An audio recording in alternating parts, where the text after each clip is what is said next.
వెలుగులో ఉత్తరాది విలవిల కుండపోత వర్షాలు, వరదలతో జనం అవస్థలు. ఢిల్లీలో ఉప్పొంగినటువంటి యమున, ఇండ్లలోకి నీళ్లు. గురుగ్రామ్లో అర్ధరాత్రి దాకా 20 కిలోమీటర్ల ట్రాఫిక్ జామ్. పంజాబ్లో పొంగిపోయినటువంటి నదులు, లోతట్టు ప్రాంతాలు జలమయం. జమ్మూ కాశ్మీర్, హిమాచల్, ఉత్తరాఖండ్లో ఆకస్మిక వరదలు, విరిగిపడినటువంటి కొండ చర్యలు. ఢిల్లీలో డేంజర్ మార్కు దాటి ఉధృతంగా ప్రవహిస్తున్నటువంటి యమునా నది అయితే ఇచ్చారు మిత్రులారా.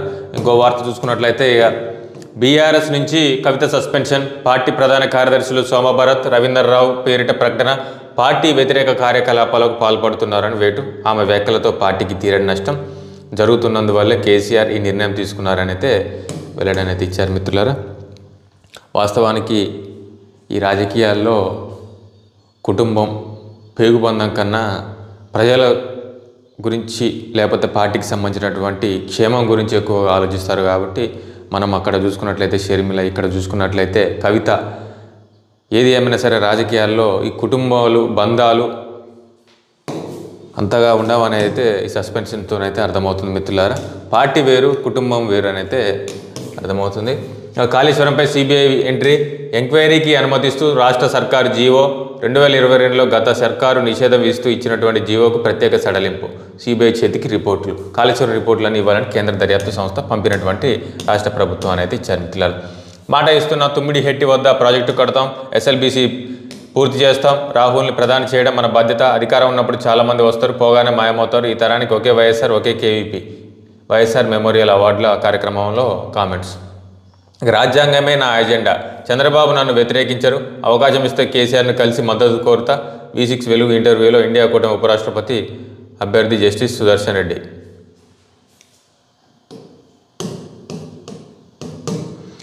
ఇక NDSA national dam safety authority report ఆధారంగానే సిబిఐ ఎంక్వైరీని అయితే హైకోర్టుకు తెలిపినటువంటి రాష్ట్ర ప్రభుత్వం అయితే ఇచ్చారు మిత్రులారా. ఇక మిగతా వార్తాపత్రికలు కూడా చదివేటువంటి ప్రయత్నం చేద్దాం.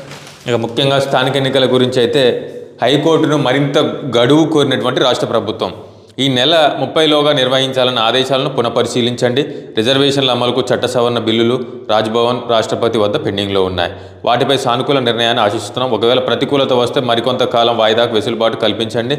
హైకోర్టుకు రాష్ట్ర ప్రభుత్వం అభ్యర్థన అడ్వకేట్ జనరల్ పిటిషన్ దాఖలని అయితే ఇచ్చారు మిత్రులారా. ఇక కొరత లేకుండా కోరినంత యూరియా త్వరలోనే వస్తుందనైతే, యూరియా కొరత తీరనుందని అయితే రాష్ట్రానికి 9,000 మెట్రిక్ టన్నుల యూరియా సరఫరాగా మంగళవారం మరో 5,000 మెట్రిక్ టన్నుల చేరుకుంటాయని అయితే ముఖ్యమంత్రి వెల్లడించినట్లయితే అర్థమవుతుంది మిత్రులారా. ఇందిరమ్మ ఇండ్లలో భాగస్వాములు కండి. బెండలాపాడులో నేడు గృహప్రవేశాల లబ్ధిదారుల పత్రాలు అందజేయనున్నటువంటి సీఎం రేవంత్.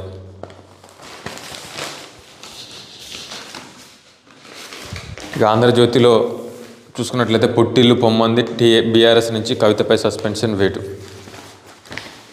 ఇక కల్వకుంట్ల కవిత కేసీఆర్ తనయ మాత్రమే కాదు, ప్రత్యేక రాష్ట్ర ఉద్యమంలో టీఆర్ఎస్లో, బీఆర్ఎస్లోనూ ఇప్పటిదాకా విడదీయలేని బంధం. తెలంగాణ అంతటా తిరిగినా, బతుకమ్మ పేర్చినా, బతుకమ్మగా ఆడినా ఉద్యమ ముఖ్యుల్లో ఆమె ఒకరు. జాగృతికి శ్రీకారం చుట్టి ఆ శ్రేణులను మరీ ముఖ్యంగా మహిళలను ఉద్యమంలో భాగం చేశారు. ఇప్పుడు పార్టీతో ఆమెకు పేగుబంధం తెగింది. పుట్టి పెరిగిన పార్టీ ఆమెను బయటికి పంపేసింది. కన్న తండ్రే ఆ కఠిన నిర్ణయం తీసుకోవాల్సి వచ్చిందని అయితే అన్ని వార్తాపత్రికల్లో కూడా కవిత సస్పెన్షన్ అయితే ఇచ్చారు మిత్రులారా. ఇక మన తెలంగాణలో చూసుకున్నట్లయితే వరద సాయంపై 200 కోట్లు, తీవ్రంగా నష్టపోయిన 7 జిల్లాలకు 10 కోట్ల వంతున మంజూరు. సాధారణ నష్టం వాటిని 26 జిల్లాలకు 5 కోట్ల చొప్పున కేటాయింపు. ఉత్తర్వులు జారీ చేసినటువంటి ప్రభుత్వం. త్వరలో ఉద్యోగులకు హెల్త్ కార్డులు. నవంబర్లో స్థానిక సమరం. హైకోర్టును గడువు కోరినటువంటి రాష్ట్ర ప్రభుత్వం. స్థానిక సంస్థల ఎన్నికలు మరింత ఆలస్యం కానున్నాయి. నవంబర్ నెలాఖరులో జరిగే అవకాశం ఉందని తెలిసింది. ఈ ఎన్నికలకు సంబంధించిన రిజర్వేషన్ల ప్రక్రియ అమలు ఆలస్యం కానుండడంతో తమకు మరింత గడువు కావాలని హైకోర్టును ప్రభుత్వం అభ్యర్థించినట్లుగా తెలిసింది. ఇప్పటికే బీసీలకు 42% రిజర్వేషన్లు అమలు చేయాలని భావించిన రాష్ట్ర ప్రభుత్వం అసెంబ్లీలో బీసీ బిల్లును ఆమోదించుకొని రాష్ట్రపతికి పంపించారు. ప్రస్తుతం ఢిల్లీలో ఆ బిల్లు పెండింగ్లో ఉంది. దీనిపై పలుమార్లు ఢిల్లీకి సీఎం, మంత్రులు, ఎంపీలు వెళ్లి వినవించిన, ధర్నా చేసిన ఇప్పటివరకు దానిపై అతి గతి లేదు. మొన్నటి వరకేమో ఈ 10వ తారీఖు వస్తుంది ఎంపీడీస్ అని ఇవన్నీ అనేది ఇచ్చారు మిత్రులారా. మరి ఇప్పుడైతే నవంబర్లో జరిగే అవకాశం ఉంది. ఏది ఏమైనా సరే అవి నోటిఫికేషన్ వచ్చేంత వరకు నమ్మకం లేనటువంటి విషయం అని అయితే అర్థమవుతుంది. ఇక ఈనాడు చూద్దాం. ఈనాడులో చూసుకున్నట్లయితే అలహాబాద్ హైకోర్టుకు ఒకేసారి 26 మంది జడ్జీలు, సుప్రీంకోర్టు కొలీజియం సిఫార్సు. ఇక సేమ్ అన్ని వార్తా కథనాలే ఇచ్చారు మిత్రులారా.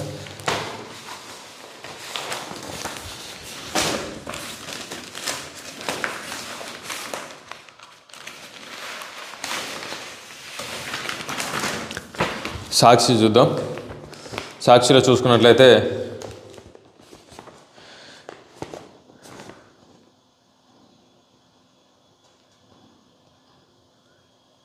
వెయ్యి మందిని మింగేసినటువంటి మట్టి సుడాన్లో కొండ చర్యలు పడి ఒక గ్రామం తుడిచిపెట్టుకుపోయింది.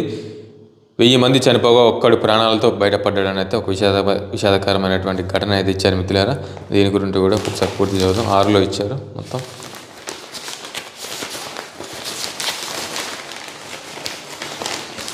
సుడాన్లో గ్రామం పైకి విరిగిపడినటువంటి కొండ చర్యలు, ప్రాణాలతో బయటపడ్డటువంటి ఒక వ్యక్తి.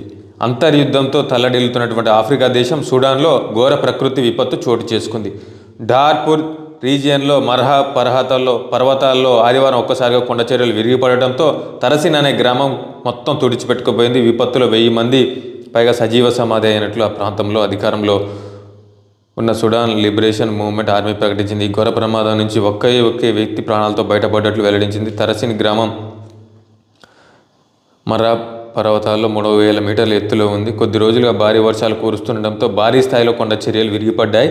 ఈ ప్రాంతం సుడాన్ రాజధాని ఖార్టూమ్కు 900 కిలోమీటర్ల దూరంలో ఉంది. మృతదేహాలను వెలికి తీసేందుకు సుడాన్ లిబరేషన్ మూవ్మెంట్ ఆర్మీ అంతర్జాతీయ సాయం కోరింది. మరుభూమిగా ప్రపంచ వారసత్వ ప్రాంతం మర్రా పర్వతాలను యూనిసెఫ్ గతంలో ప్రపంచ వారసత్వ సంపదగా గుర్తించింది. ఎత్తైన ఈ పర్వతాల్లో చల్లని వాతావరణంతో పాటు భారీ వర్షాలు కురుస్తుంటాయి. ఇవన్నీ పురాతన అగ్నిపర్వత ప్రాంతాలు. ఎంతో ఆహ్లాదకరమైన వాతావరణానికి పెట్టింది పేరు. సుడాన్లో 2023 ఏప్రిల్ నుంచి సైన్యానికి పారామిలిటరీ దళమైన ర్యాపిడ్ సపోర్ట్ ఫోర్సెస్కు మధ్య భీకర యుద్ధం జరుగుతుంది. దీంతో ప్రజలు ప్రాణాలు కాపాడుకునేందుకు కొండ చర్యలు విరిగిపడిన ప్రాంతానికి భారీగా వలస వెళ్లారు. తీవ్ర కరువు కారణంగా ఈ ప్రాంతంలో ప్రజలు గడ్డి తిని బతుకుతున్నారని కొన్నాళ్ల క్రితమే ఐక్యరాజ్య సమితి ఆందోళన వ్యక్తం చేసింది. యుద్ధం కారణంగా ప్రమాదం జరిగిన ప్రాంతంలో ఐరాస కార్యకలాపాలు కూడా నిర్వహించడం లేదు. దీంతో తక్షణ సాయం అందించడం సాధ్యం కావడం లేదని సుడాన్ అధికార వర్గాలు తెలిపాయి. కొండలపై నుంచి మట్టి రాళ్లు భారీ మొత్తంతో జారిపడడంతో తరసిన్ గ్రామం చాలా లోతులో కూరుకుపోయినట్లు స్థానిక మీడియా తెలిపింది. అక్కడ ఒక గ్రామం ఉన్న ఆనవాళ్లు కూడా కనిపించట్లేదు. ఇటీవల కాలంలో సుడాన్లో అతిపెద్ద ప్రకృతి విపత్తుల్లో ఇది ఒకటిగా నిలిచిందని అయితే ఇచ్చారు మిత్రులారా. అయితే యుద్ధాలు జరుగుతున్నటువంటి నేపథ్యంలో అక్కడికి కొంతమంది వలస కూడా వెళ్ళినట్లు ఆ ప్రాంతానికి, వాస్తవానికి అయితే అక్కడ పంటలు పండకుండా కూడా గడ్డి తిని బతుకుతున్నట్లు, ఆకలితో అలమటించినట్లయితే ఒక వార్తా కథనం అయితే ఇచ్చారు మిత్రులారా. ప్రపంచంలో చాలా సంఘటనలు అయితే మనం చూస్తూనే ఉన్నాం మిత్రులారా. మెయిన్గా ఈ యుద్ధాల వల్ల పక్క దేశాలకు వెళ్ళిపోవడము, అక్కడ అనేక రకాల ఆంక్షలు ఉండవచ్చు, ఆంక్షలు పెట్టడం, అనేక రకమైన కఠినమైనటువంటి చర్యలు ఉండడం.